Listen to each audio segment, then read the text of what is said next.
5G 이용자들 품질 불량을 이유로 이통 3사의 피해 보상을 요구한 5G 집단 소송이 어제 첫 번째 변론을 시작으로 본격화됐다고 합니다. 첫날부터 피해 입증 여부로 문제가 쏠리며 이 재판이 제대로 이루어지지 않았다고 하는데요.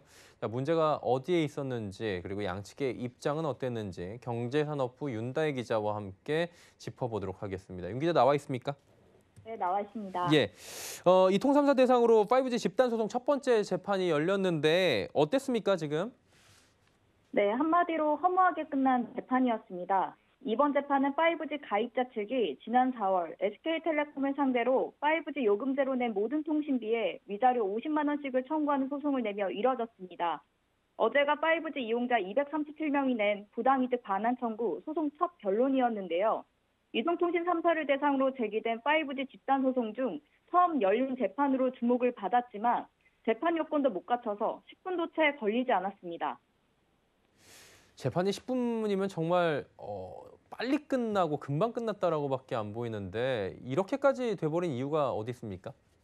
네, 5G 첫 집단 소송에서 가입자 측의 신뢰가 도마 위에 올랐기 때문인데요. 재판에서 통신사는 5G 가입자들이 어떤 손해를 입었다는 것인지 명확하지 않다고 지적했습니다. 재판부도 이런 주장을 받아들여 소송 참여자의 SK텔레콤 5G 서비스 가입 여부 등을 확인해 서류를 보완하고 양측 주장을 명확히 한 뒤 변론을 재개하겠다고 지시했습니다. 이에 5G 품질 저하로 인한 피해를 어떻게 입증할 것인가가 이번 소송에 달려 있을 것으로 보이는데요. 소송 참여자 신뢰가 도마 위에 오른 가입자 측은 이 부분만 보강하면 소송에 문제 없다는 입장입니다. 직접 들어보겠습니다. 우선 소송 참여자 관련해서 소송 위임 관계에 대해서 조금 피고 쪽에서 의구심을 가진 부분들이 있는데요. 저희들이 홈페이지를 통해서 개인정보 제공 동의 및 이 소송에 참여하겠다는 의사를 확인을 하고 저희들이 이 소송 위임을 받아서 진행을 한 부분들이기 때문에 그것들에 대한 자료를 제출을 하면 이 부분에 대한 문제는 금방 사그라들 거라고 보이고요. 피해 입증 이외에 재판에서는 어떤 이야기가 오고 갔습니까? 네, 이들은 첫 재판에서 주요 내용 고지 의무를 놓고 공방이 있었습니다. 가입자 측은 SK텔레콤이 5G를 LTE보다 20배 빠르다고 소개할 때 속도 지연이나 서비스 불가 지역 등이 있을 수 있다는 설명을 하지 않았다며 계약이 무효라고 주장했습니다. 소송을 당한 SK텔레콤 측은 사전에 통신 불량 가능성을 충분히 알렸다며 책임을 부인했습니다. 통신사는 전기통신사업법이 정한 정보를 성실하게 제공하고 있고 5G 서비스 불가 지역이 있다는 점도 알렸다고 설명했습니다. 예. 5G 이용자들이 지금 많습니다. 재판 결과에 따른 파장이 좀 커질 것으로 보이는데 이 통사들 입장은 어떤 겁니까? 네, 이동통신사들은 소송도 중요하지만 재판 과정에서 나오는 보도들로 인해 5G 서비스에 대한 국민들의 불신이나 오해가 커질까 우려하고 있는데요.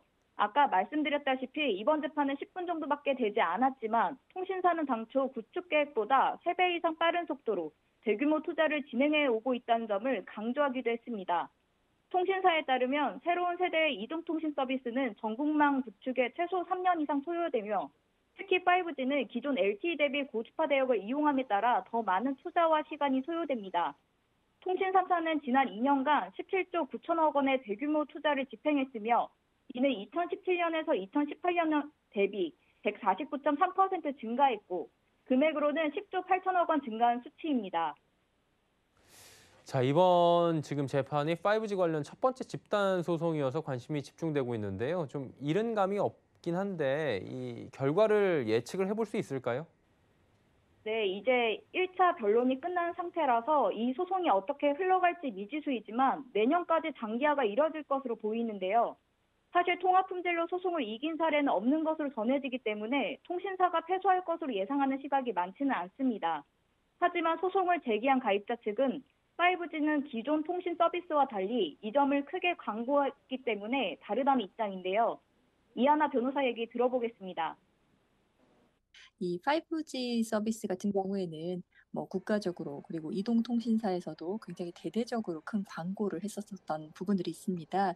기존의 뭐 그 4세대 통신보다 뭐 이 5세대 통신을 통해서 훨씬 더 한 20배 빠른 서비스를 제공한다.